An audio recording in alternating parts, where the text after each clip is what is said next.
जय हिंद साथियों। पुनः ऑनलाइन क्लास में हम हिंदी साहित्य का उपन्यास आधारित प्रश्नों को लेकर के उपस्थित हैं। आज का पहला प्रश्न है, प्रेमचंद्र का कौन सा उपन्यास गांधीवाद से प्रभावित है?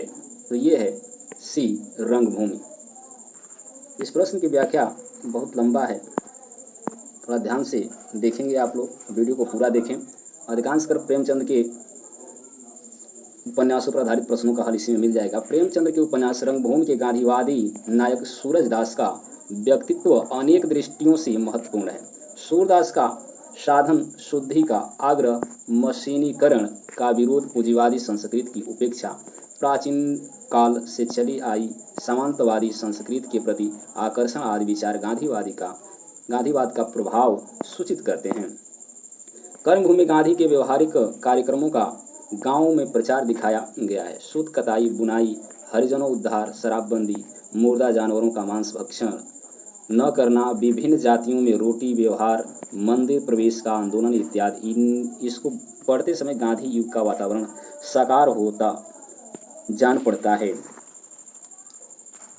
गोदान में आकर प्रेमचंद समाजवाद की ओर कदम बढ़ाते दिखाई पड़ते हैं, लेकिन गांधीवाद तत्व प्रेमचंद के व्यक्तित्व से विलुप्त नहीं हुआ। अतः स्पष्ट है कि प्रेमचंद्र का उपन्यास रंगभूमि गांधीवाद से प्रभावित है। उत्तर प्रदेश माध्यमिक शिक्षा चयन बोर्ड ने अपनी प्रारंभिक उत्तर कुंजी में इस प्रश्न का विकल्प सी माना था, किंतु संशोधित उत्तर कुंजी में इस प्रश्न का विकल्प बी बताया। जबकि मुरली मनोहर प्रसाद सिंह एवं रेखा अवस्थी द्वारा संपादित पुस्तक प्रेमचंद विगत महत्ता और वर्तमान अर्थवत्ता में हिंदी उपन्यास परंपरा नंद दुलारे वाजपेयी द्वारा संपादित अध्याय के अंतर्गत पृष्ठ 1992-94 तक संस्करण 2008 का यह उद्धृत है कि प्रेमचंद के उपन्यास रंगभूमि में हिंदू, मुसलमान, ईसाई, नागरिक, ग्रामीणों के साथ विभिन्न वर्गों और स्थितियों की योजना एवं गांव नगरों के परिवारों का वर्णन किया गया है। इसके लिखे जाने के समय गांधी जी का सत्याग्रह आंदोलन पराकाष्ठा पर था। गांधी जी के सामाजिक, राजनीतिक एवं आदर्श मूलक विचारों से यह उपन्यास प्रभावित है। सूरदास नामक अंधा पात्र भारतीय ग्रामीण जीवन का प्रतीक है तथा गांधीवादिता में पगा हुआ है। वह अंधा निर्बल होने पर भी निष्ठावान है। विनय, सोफिया और प्रभु सेवक आदि के चित्रों में गांधीवादी जीवन दृष्टि का प्रभाव है।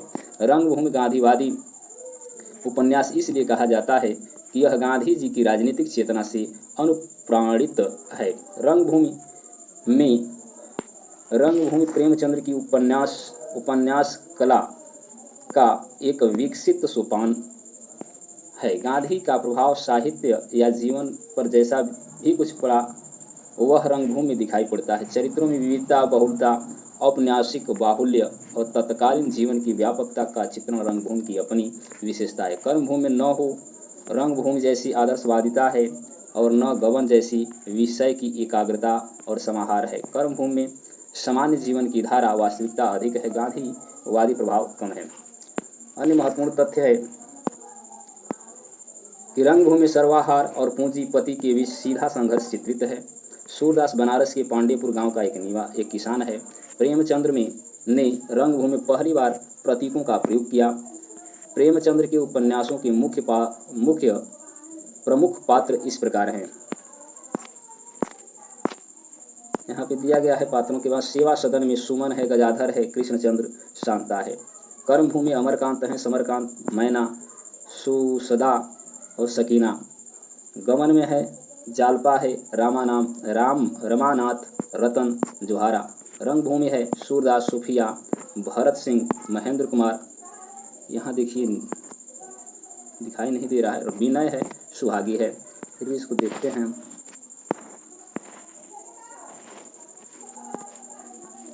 चलिए अगले प्रश्न में चलते हैं।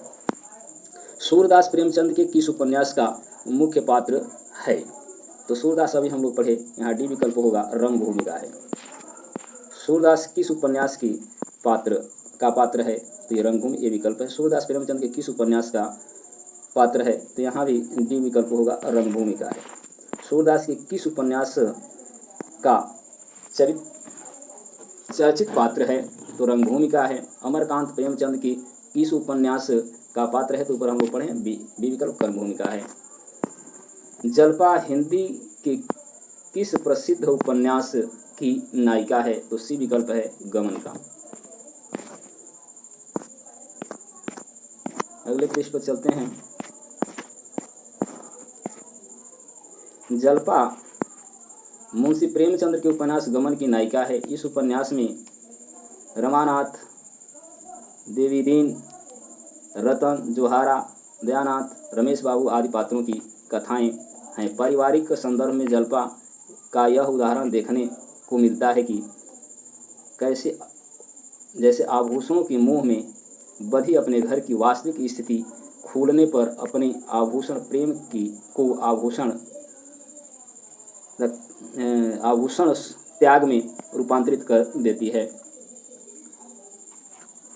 अगला प्रश्न है,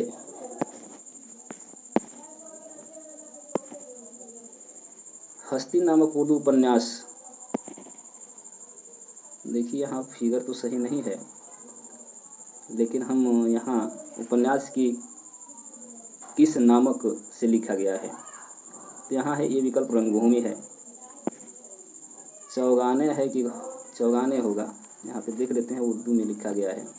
प्रेमचंद्र आरंभ में प्रेमचंद्र अपने उपन्यास पहले उर्दू में लिखा करते थे।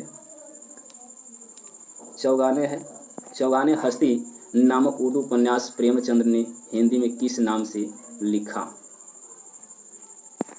तो उर्दू में लिखते थे नवाब राय के नाम से। यहाँ पे देखते हैं, आरंभ में प्रेमचंद्र उपन्यास पहले उर्दू में लिखते थे, फिर स्वयं उनका हिंदी रूपांतर करते थे। रंगभूमि, सेवा सदन और प्रेमाश्रम क्रमशः चौगाने हस्ती बजारे हुस्न गोए आफियत नाम से उर्दू में लिखे थे, किंतु प्रकाशित पहले थे हिंदी में ही हुए। जल एव इशार का रूपांतरण वरदान 1921 में प्रकाशित हुआ। हम खुर्राम हम सायब के पूर्व प्रकाशित हिंदी रूपांतरण प्रेमा अर्थात दो सखियों का विवाह को परिष्कृत कर उन्होंने प्रतिज्ञा 1929 शीर्षक से उसे सर्वथा नए रूप में प्रकाशित कराया। अगला है, उर्दू उपन्यास चौगाने हस्ती प्रेमचंद्र का किसका रूपांतरण है, तो अभी हम लोग पढ़े मंगलसूत्र का है, सॉरी डी रंगभूमि का है, डी विकल्प है। आगे यहाँ पे कह रहा है कि प्रेमचंद्र के उपन्यासों का कालक्रम निर्धारित कीजिए, तो ये है सेवा सदन, प्रेमाश्रम, निर्मला और गोदान, यानी कि विकल्प सही है। विनय और सोफिया किस प्रसिद्ध उपन्यास के पात्र हैं, तो ये है बी विकल्प रंगभूमि। विनय और सोफिया प्रेमचंद द्वारा रचित रंगभूमि उपन्यास के पात्र हैं। इस उपन्यास का नाम नायक सूरदास नामक एक अंधा भिखारी है। इसमें पूंजीपतियों, कारखाना, मिल मालिकों की विरुद्ध नायक सूरदास की संघर्ष गाथा का वर्णन है। प्रेमचंद्र का एक सशक्त उपन्यास गोदान है, तो यह है सी सामाजिक है। गोदान प्रेमचंद्र का अंतिम और सर्वश्रेष्ठ सामाजिक उपन्यास है। यह उनकी प्रौढ़तम कृति है। गोदान में प्रेमचंद्र का संपूर्ण जीवन अनुभव सिमट कर केंद्रीभूत हो गया। होरी उपन्यास का नायक है, वह किसान का प्रतिनिधि है। धर्म के ठेकेदार छोटे बड़े महाजनों जमींदारों के जाल में उलझा हुआ मर्यादावादी किसान घिसते घिसते मजदूर हो जाता है और पीसते पीसते 100। दूसरी ओर सभ्य नागरिक समाज की स्थिति भी सामाजिक उत्थान के लिए आशाप्रद नहीं है।